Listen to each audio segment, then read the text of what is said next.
चाल ठीक ठाक।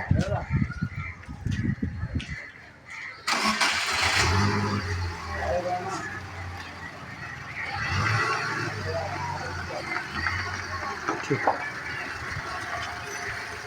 ఇంకా చేతో పూజా చేతో అమ్మ కిచ్रो బార్ कीअं थो चए हाणे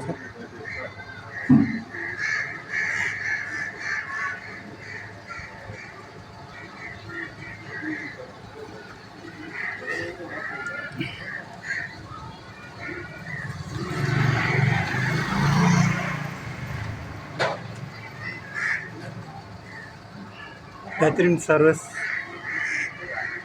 है और दोस्त जो हैं वो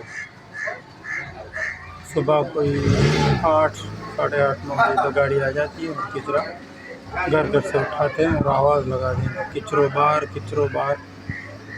और मेरी पोती जो है छोटी वो भी कहती है कि किचरो बार। इनसे तू कीअं चएं थी बेटा इनसे कीअं चएं थी जो किचरो बार चओ भला।